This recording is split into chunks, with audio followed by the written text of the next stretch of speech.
Dès la sortie du lycée, Anna descendait les marches. Elle était habillée avec une robe noire. Elle était en train de descendre les marches. À un moment, elle se fit attraper par une main. Et de l'autre côté, dans un coin, elle se retrouva près de Caleb. Caleb était en train de la prendre contre elle. Son doigt sur la bouche de Anna, il était en train de lui dire « Chut, pas un seul mot ». Il s'est avancé contre elle, a posé ses mains sur son corps et ensuite l'a embrassée. Ils sont restés là de longues heures. Ils sont restés là de longues heures à deux, parlant de tout et de rien. Anna lui confessait quelques problèmes sur A. Anna lui confessait quelques problèmes sur A, des choses qui s'étaient passées, alors que Caleb essayait de faire de son mieux pour pouvoir les régler. Anna, elle lui montrait les divers messages que A avait déjà envoyés. Des messages menaçants, des messages de menaces, des messages de mort, des messages de menaces envers Anna, envers Arya, envers Emily, Spencer, envers tout le monde. Ces messages qu'avait envoyés A prouvaient encore une fois de plus que la partie n'était pas terminée. Caleb, lui, était en face de Anna. Il était en train de regarder son GSM et les messages de A, les différents messages. Encore une fois, ces messages étaient un mystère à résoudre. Ces mystères étaient difficiles, mais encore une fois, c'était un mystère de plus à résoudre. Caleb était en train de lire les messages les uns après les autres. Quelque chose lui paraissait suspect. Comme si ces phrases, comme si ces mots lui avaient déjà été entendus quelque part. Comme s'il les avait déjà entendus. Il était en train de lire les messages les uns après les autres. À un moment, il demanda à Anna de sortir vite une feuille de papier et de sortir un crayon ou un stylo. Anna se dépêcha de sortir une feuille de papier et un crayon. Elle lui donna. Et Caleb retranscrit alors les messages sur une feuille, les uns à côté des autres. Maintenant, il demanda à Anna de lire les messages. Les messages n'étaient que des choses qu'elles s'étaient dites ensemble lorsqu'elles s'étaient rassemblées. Il ne manquait plus qu'à les mettre à l'endroit pour pouvoir encore une fois avoir un indice de plus. Une sorte de plan dérivé d'un plan. Une sorte de plan dérivé d'un plan avec une légende et avec des endroits de la ville, des autoroutes, des motels. Une sorte de plan qui était dérivé d'un plan de la ville. Ce plan-là était plus compliqué. Il était fait par des mots, des phrases, des lettres. Il était fait par des mots, des phrases, des lettres, des choses qu'il s'était dit, des choses qu'il s'était dites. Il ne manquait plus qu'à le mettre dans le bon sens. Il ne manquait plus qu'à mettre tous ces mots dans le bon sens, toutes ces phrases dans le bon sens. Maintenant, il ne manquait plus qu'à faire ça. Le soir, elles se sont retrouvées chez Anna, toutes, Arya, Emily et Spencer. Arya, Emily et Spencer sont arrivées. Quand elles sont arrivées, Anna a posé sur la table tous ces mots qu'elle avait retranscrits avec Caleb. Elle a commencé à expliquer « Ok, j'ai retranscrit des mots avec Caleb, des messages que A nous a envoyés. Apparemment, ces messages sont des choses qu'on s'est dites. » Et soudainement, en lisant les messages les uns après les autres, les filles ont remarqué qu'effectivement, c'était des choses qu'elles s'étaient déjà dites. C'était des choses qu'elles s'étaient déjà dites. Des choses qui pouvaient les emmener peut-être à A, qui pouvaient les emmener peut-être à qui était A. Et Émilie a commencé la première.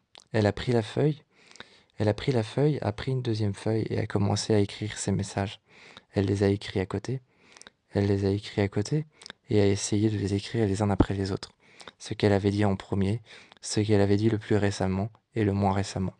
Ce qu'elle avait dit il y a le plus longtemps et il y a le moins longtemps. Elle les a mis les uns à côté des autres. Et effectivement, A en avait fait tout un message qui ressemblait à une sorte de lettre de suicide. Une sorte de lettre de mise à mort. Une sorte de lettre de mise à mort, ou alors qui disait qui serait la prochaine victime. Cette lettre n'abordait pas quelqu'un en particulier. Mais disait simplement que quelqu'un va se faire arrêter. Ce quelqu'un était un garçon. Cette lettre disait qu'il allait se faire arrêter. Qu'il allait se faire arrêter pour des choses qu'ont commis les filles. Ce garçon allait se faire arrêter. Mais au plus Au plus en plus la lettre avançait, au plus en plus la description du garçon avançait, au plus en plus Anna avait le mauvais espoir que ce pouvait être Caleb. Elle continuait encore à chercher, à lire, à essayer de lire la lettre dans tous les sens, mais au plus la description avançait, au plus la lettre continuait avec les messages que A leur envoyait. Cet indice leur montrait que Caleb allait se faire arrêter. Arrêté par Tanner, arrêté par la police. Mais par quoi? Il ne manquait plus qu'à trouver par quoi. Par quoi? Par qui? Il le savait. Par Tanner. Anna voulait absolument aller voir Tanner et lui poser des questions sur lui. Pourquoi est-ce qu'elle allait l'arrêter? Est-ce qu'elle avait peut-être quelqu'un? Est-ce qu'elle avait ciblé déjà quelqu'un qu'elle voulait peut-être arrêter pour ce qui s'était passé dans le silo? Est-ce qu'elle avait déjà ciblé quelqu'un qu'elle voulait arrêter? Elle voulait aller lui poser ces questions. Mais Emily, Arya et Spencer l'ont retenue, lui disant que si elle faisait ça, elle se ferait arrêter aussi. Elle a haussé les bras, elle a haussé les épaules, a levé les bras et a dit « Parfait, comme ça je serai arrêtée avec lui. Et je serai peut-être pas dans la même prison, mais je serai arrêtée avec lui. » Les filles l'en ont empêché. Les filles l'en ont empêché, mais elle est quand même partie, elle a pris sa voiture et s'est cassée tout de suite. Elle est partie avec sa voiture, a démarré au quart de tour, le temps que les filles puissent lui dire d'arrêter ou de toucher même le coffre de la voiture, elle était déjà partie. Direction le bureau de Tanner, direction le commissariat, pour pouvoir lui poser des questions. Surtout, la chose qu'elle ne voulait absolument pas faire, c'est pour ça qu'elle avait laissé la lettre chez elle dans sa chambre, à l'intérieur d'une boîte qui se trouvait dans sa boîte à maquillage. Elle l'avait pliée en quelques morceaux, elle l'avait rangée à l'intérieur. Elle savait que les filles n'allaient pas trouver sa cachette. Elle savait que les filles n'allaient pas trouver sa cachette, même si elles se partageaient tout. Elle savait que cet endroit, les filles ne le connaissaient pas. Quand les filles sont arrivées devant le commissariat de police, il était déjà trop tard. Il était déjà trop tard, Anna pointait un fusil juste devant Tanner. Juste devant Tanner, elle pointait déjà son fusil sur elle. Elle avait la tête inclinée, un œil fermé, elle était sur le point de tirer. Il était déjà trop tard, sa voiture était ouverte, les 4 portières ouvertes. La 5e portière, elle, était fermée, coincée par quelque chose qui dépassait, une sorte de tube noir en métal. Émilie s'est empressée d'aller voir. Lorsqu'elle a ouvert le coffre, il y avait tout un arsenal de tirs, rangé par ordre du plus dangereux, du plus petit, ou alors du plus facile à utiliser, au moins facile à utiliser. Ces arsenals étaient rangés dans des trousses noires, qui étaient toutes ouvertes les unes à côté des autres. Il y avait des fusils silencieux, avec les tubes qu'on met devant les fusils silencieux. Il y avait ces petits tubes qui étaient rangés les uns à côté des autres dans une trousse ouverte. Les fusils, eux, étaient rangés juste en dessous, avec les chargeurs. Il y avait les balles qui étaient mises dans des boîtes, des balles de quelques millimètres, et d'autres millimètres, de différents gabarits, les unes à côté des autres. Les filles n'en revenaient pas de voir ça. À un moment, Arya est arrivée. Elle a essayé de convaincre Anna et de lui dire de respirer, de se calmer, de regarder un peu ce qu'elle faisait. Elle lui a pris l'arme des mains. Elle l'a retournée. Elle a pris l'arme de ses mains et elle l'a retournée. Elle l'a retournée vers Anna. En lui parlant très calmement, elle lui a dit « Regarde un peu ce que tu es en train de faire. Regarde un peu ce que tu fais, réfléchis 2 secondes. » Mais pour elle, il était déjà trop tard. La seule manière de s'en sortir, ou plutôt que Caleb s'en sorte, c'était de tirer sur Tanner. C'était de tirer sur Tanner, de tirer sur des officiers de police. Elle était déjà prête à tirer et avait le doigt sur la détente. Elle ne voulait plus lâcher. À un moment, elle s'est attaquée à Arya. A pris le fusil. Elle a pris le fusil de ses mains, l'a bougé et s'est mis devant Tanner.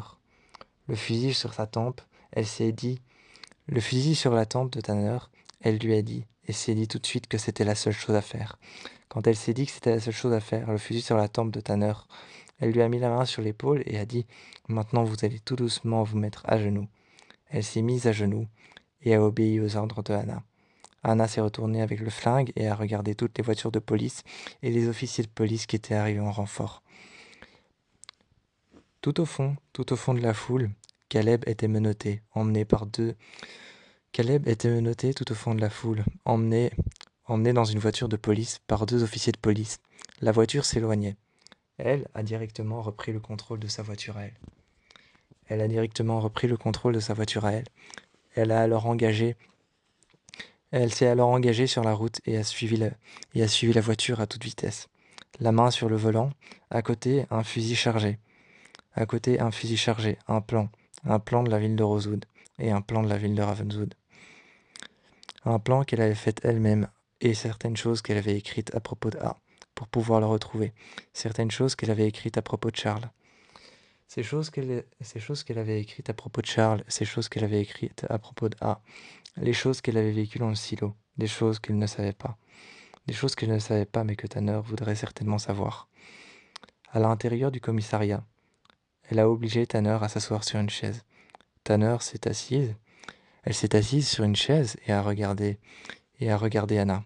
Anna a pris le flingue et l'a tourné et a dit « Je ne compte nullement vous tirer dessus. Je ne compte nullement vous faire du mal.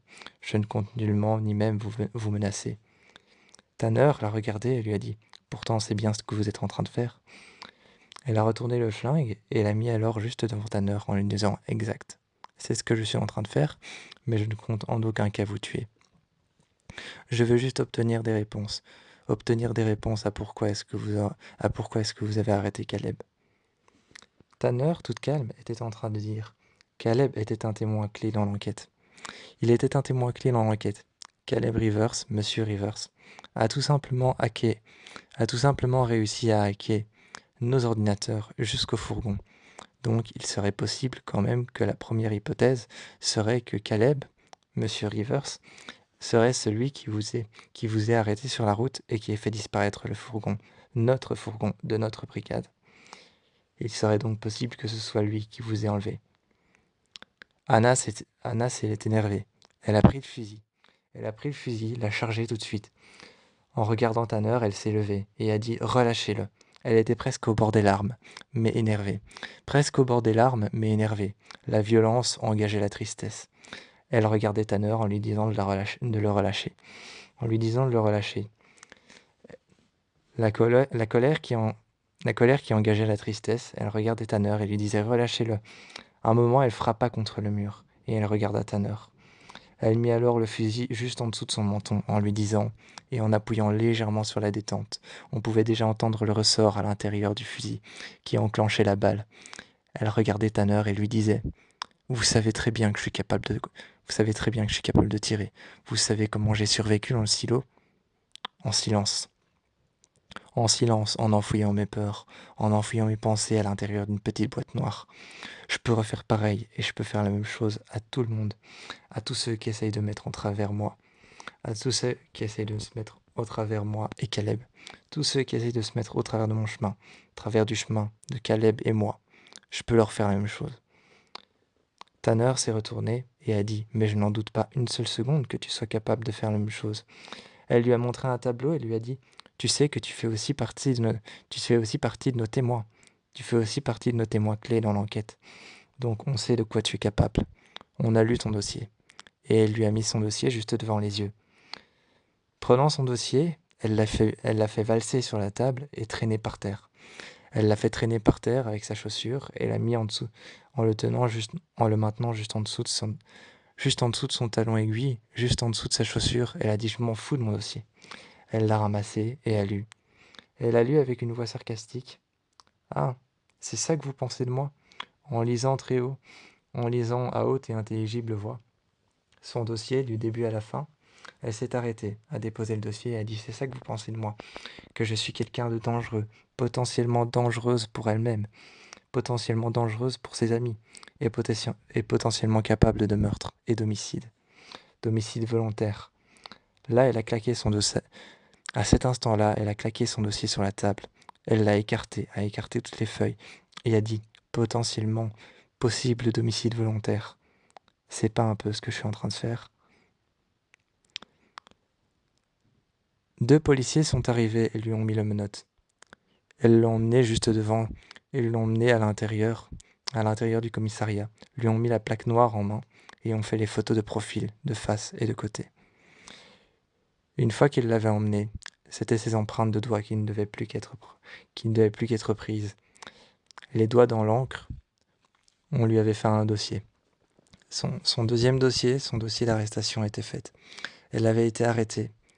Maintenant, il ne manquait plus qu'à Aria, à Emily et à Spencer de trouver un moyen de la sortir de là, du bourbier dans lequel elle s'était mise. Aria est arrivée au comportement nerveux. Aria est arrivée au comportement nerveux au Radley. Au Radley, elle est arrivée, et elle a regardé partout autour d'elle. Elle a regardé partout autour d'elle, elle a regardé partout autour d'elle quand elle s'est arrêtée au bar. Quand elle s'est arrêtée au bar, elle regardait un petit peu partout autour d'elle. Elle a demandé alors elle a demandé alors une simple boisson, un Vesper. On lui a servi un simple Vesper avec une tranche de citron, rien de plus.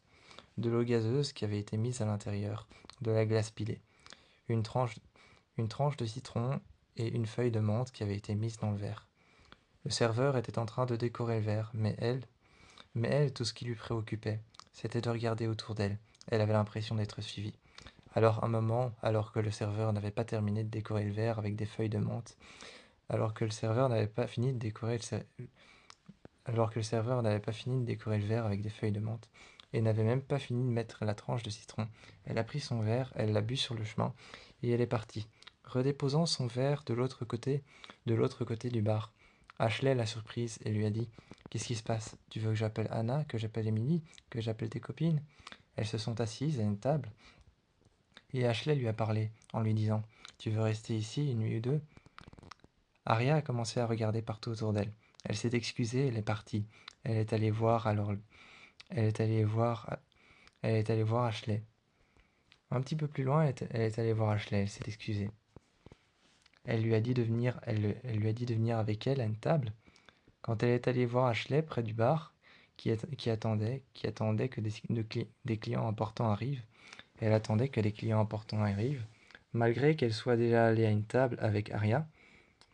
Malgré qu'elle soit déjà allée à une table avec Aria, elle attendait, elle s'était levée juste avant, bien avant elle s'était levée, pour attendre des clients à un bar, des clients qui lui avaient été fortement recommandés. Une femme est arrivée avec un veston rouge, et une autre femme est arrivée avec une robe noire. Une robe noire avec au niveau de son cou une traînée en dentelle noire. Cette femme avec une traînée en dentelle noire, avec des gants noirs, avec une robe qui, avec une robe qui parfaitement moulait sa silhouette. Elle était en train de la regarder et pensait que c'était peut-être la mariée noire. La jeune femme qui avait un impair rouge et qui ne le portait pas comme l'impair rouge, elle pensait que c'était peut-être l'impair rouge. Cette femme qui portait un simple manteau rouge. Mais cette femme était brune, elle n'était pas blonde comme l'impair rouge. Malgré ça, Aria avait toutes les raisons. Elle avait toutes les raisons d'être menacée, de se sentir menacée, de se sentir observée. Au Radley, alors qu'elle avait demandé un instant à discuter avec Ashley, Ashley est allée voir au bar et lui a dit 1 minute. Elle est restée avec son Vesper et avec son sac. Elle a appelé, elle a appelé Spencer et a appelé Emily. Elle a envoyé un SOS et elles sont arrivées tout de suite avec la voiture de Spencer. Spencer s'est garé sur le côté et lui a demandé qu'est-ce qui se passe. Quand Aria est montée dans sa chambre le soir et a expliqué la situation, qu'elle se sentait observée par l'impair rouge et par la mariée noire, quand elle leur a expliqué la situation, elles ont pris un verre ensemble, elles ont bu un verre ensemble et ont commencé à parler de la mariée noire et de l'impair rouge. De quand est-ce que c'était la dernière fois qu'ils l'avaient vue? Au chalet de Mona. C'était là la dernière fois qu'il l'avait vue. Et que l'impair rouge, c'était Allison ou alors Sarah Harvey. Ensuite, la mariée noire, la dernière fois qu'elles l'ont vue, c'était forcément un enterrement. Mais lequel? Pour qui? Ça, elle ne le savait plus. Quand Aria est montée dans sa chambre, l'attendant sur une chaise, alors que la chambre était totalement éclairée, c'était Sarah Harvey qui portait l'impair rouge. Elle l'attendait sur une chaise avec un gant noir d'un seul côté à la main. Elle avait un couteau qu'elle avait sorti de derrière. Elle. Elle a commencé à lui dire chut en mettant le couteau et la lame sur sa bouche. Du côté qui n'était pas coupant. Elle l'a regardé et lui a dit. Elle a fermé la porte. Elle est allée devant la porte, a fermé la porte et a menacé Arya. Elle a menacé Arya d'avoir tout dit, d'avoir tout révélé à la police pour ce qui s'était passé dans le silo, pour ce qui lui était arrivé, pendant plus longtemps que ça, pour ce qui lui était arrivé comme eux pendant plus longtemps qu'eux à l'intérieur du silo. Elle a menacé, Arya d'avoir tout répété et que tout était de sa faute. Depuis ce qui s'était passé au silo, que tout était de sa faute. Arya se reculait vers le côté. Sarah la regardait. Elle était en train de la menacer avec son couteau, pensant qu'elle était en train de gagner la partie. Arya s'est reculée sur le côté, mais près de la cuisinière, près d'une petite cuisinière qu'il y avait dans l'une des chambres. Elle a saisi un couteau sur le porte-couteau, et elles ont commencé à se battre à main nue. Sarah en est venue aux mains. Arya en est venue aux mains et l'a tenue au sol. Elle a tenu Sarah au sol, enfonçant le couteau simplement dans son épaule, retirant le couteau de sa main, retirant le couteau de son épaule.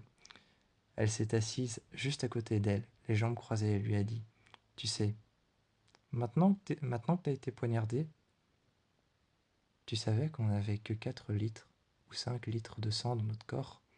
C'est incroyable. » Et elle faisait durer ses paroles, en regardant Sarah Harvey, qui était en train de suffoquer et de se noyer dans son propre sang, dans sa bouche. En lui disant « Tu savais qu'on n'avait que 5 litres de sang? C'est incroyable. Et que notre cœur peut projeter du sang jusqu'à 9 mètres de haut. T'imagines 9 mètres de haut, c'est presque la taille de la chambre. » Elle l'a regardé et lui a dit, en lui murmurant à l'oreille, en se rapprochant tout près d'elle, « Maintenant, tu vas rester là. Et en 2 minutes, tu verras. Tu te videras de ton sang. Tu seras morte. En 2 minutes. Après, tu sentiras plus tes jambes, puis tes bras. Ta vue deviendra floue. Ensuite, ce sera autour de ton ouïe. Tu n'entendras plus rien. Et puis là, t'auras perdu connaissance. Et juste après, c'est la mort fatale. Je crois que ton cœur va commencer à s'attaquer à ton cerveau. » Elle a fermé la porte, a laissé le couteau comme preuve. A arrangé la chambre comme suicide, et est partie. Elle a dit, en fait, non, c'est pas que je pense, c'est que j'en suis sûre qu'après c'est la mort fatale. Elle est sortie avec le couteau dans son sac. Elle est partie, s'en est allée et a demandé à Spencer et Emily qui étaient en train de parler de l'Impair Rouge et de la Mariée Noire, en disant qu'il était temps d'y aller. Elle avait l'air nerveuse et Spencer n'a pas demandé pourquoi, ni même Emily. Juste dans la voiture, une fois dans la voiture, elles ont démarré, en lui demandant ce qu'elle avait découvert. Elle a sorti le couteau. Et lui a dit « J'ai rien découvert du tout. J'ai dû me battre en duel à main nue. » Emily a demandé avec qui. Arya a regardé Emily et a dit « Avec ta charmante ex-copine, Sarah Harvey. Mais maintenant ça va, elle est morte, je lui ai fait la peau. » Emily a regardé Arya. Arya était toute calme, mais malgré ça quand même un peu choquée. Quand elles ont conduit, Spencer a demandé à Arya et à Emily « Je vous emmène où? Chez moi? Chez Anna? On va quelque part ?» Et elles ont finalement pris un hôtel sur le bord de la route, le Lost Woods. La nuit pesait, comme 3 murs qui se referment sur soi. Comme 3 murs qui se referment sur soi, la nuit pesait. Emily est allée voir Allison. Devant sa maison, elle ne savait pas pourquoi, mais une étrange présence lui donnait l'impression d'être regardée, d'être observée. Cette étrange présence lui donnait l'impression que ce soir-là, ce soir même, où elle était en train d'attendre devant sa maison, toutes les personnes présentes le jour de la disparition d'Allison, le jour de sa soi-disant disparition, elle avait l'impression que toutes les personnes présentes y étaient, comme si derrière elle, il y avait toutes les personnes présentes. Melissa, Véronica, les parents de Spencer, Ella, les parents de Arya, tout le monde, Pam et le père de Emily, et son père à elle. Bref, elle avait cette impression que tout le monde était là. Emily avait l'impression que tout le monde était là devant cette maison. À l'intérieur, c'est Allison qui ressentait la même chose. Elle était assise juste en face de son père. De dehors, Émilie ne pouvait entendre les discussions. Elle ne pouvait entendre les discussions comme elle ne pouvait les voir. Les rideaux étaient fermés et l'intérieur de la maison était barricadé par des journaux, qui avaient été soigneusement appliqués et posés sur les fenêtres. La maison complètement barricadée. Ce soir-là, juste à côté contre l'arbre, il y avait une pelle. Juste à côté contre l'arbre, il y avait cette pelle, et il y avait toujours cet énorme cercle qui avait été bâti, ce jardin. Il y avait toujours ce jardin, cet énorme cercle qui avait été bâti avec des planches de bois, à l'intérieur duquel il y avait de la terre et uniquement de la terre. Ce n'était pas un jardin comme tous les autres. À l'intérieur, il y avait juste de la terre et il y avait 4 fils. Il y avait 4 fils qui se passaient les uns sur les autres, formant une sorte de croix, réunissant chaque coin une forme de croix, bâtie avec des câbles, bâtie avec des, bâtie avec des fils, juste au-dessus. Lorsqu'elle était là, Emily, elle voulait parler à Allison. Elle l'a appelée et Allison est apparue sur le côté. Elle est apparue sur le côté, effrayée. L'orage était en train de gronder, de grogner, tel un animal furax et énervé dans le ciel. Tel un animal furax et vorace, avide de sang, qui était dans le ciel et qui était en train de les regarder. Elle est arrivée, les mains contre ses côtes, se tenant contre elle-même. Allison est arrivée en lui disant qu'elle ne devait pas être là. En disant à Emily qu'elle ne devait pas être là, qu'elle devait partir, et qu'elle ne devait pas écouter les conversations qui se passaient à l'intérieur de sa maison. Elle lui a expliqué qu'il se passait quelque chose entre sa mère et son père, qu'il se passait beaucoup de choses et beaucoup trop de choses dans cette maison pour pouvoir les expliquer correctement. Elle a essayé de s'enfuir, mais Emily l'a retenue, en lui disant « Je suis désolée, c'est pas correct ce que tu me racontes. Il va falloir que tu me racontes un peu plus correctement. » Elle lui a retenu le poignet et, Allison l'a regardé en lui disant « Non, fais pas ça, fais pas ça. » Emily l'a regardé et lui a dit « Je suis désolée, mais tu vas devoir m'expliquer jusqu'au bout. T'as commencé, tu finis. » Une voiture est arrivée, une grande berline noire, essayant de les écraser toutes les deux. Elles se sont alors terrées dans la forêt, un peu plus loin. Allison, un peu plus loin que sa maison, même si elle la voyait toujours, lui a expliqué ce qui se passait. Charles était sur le point de revenir. Charles ou Charlotte, peu importe son nom. Charles était sur le point de revenir. Il était sur le point de revenir et comment ses parents le savaient. Il avait laissé beaucoup d'indices dans la maison. Des lettres, des anciens jeux auxquels il avait beaucoup joué quand il était petit, des poupées ou alors encore des mots cachés. Sa maison était comme devenue un sanctuaire. Un sanctuaire pour Charles, un sanctuaire pour Charlotte, un sanctuaire pour le passé d'Allison. Allison ne voulait plus y vivre, donc elle était partie vivre dehors. Elle était sur le point de partir dans le jardin de Spencer, essayer de se trouver une place dans la grange. Mais c'était presque impossible quand Emily l'a surpris. Elle lui a proposé cette offre de partir avec elle dans la grange de Spencer. Mais lorsqu'elle lui a dit ça, Emily ne voulait pas rentrer chez Spencer comme ça, comme dans un moulin. Elle ne voulait pas rentrer chez Spencer comme dans un moulin, et ensuite lui dire qu'elle protégeait Allison, et qu'elle essayait de la protéger et de l'aider à partir de Rosewood. Ça, c'était un plan qu'il fallait prendre à 5, ou alors à 4.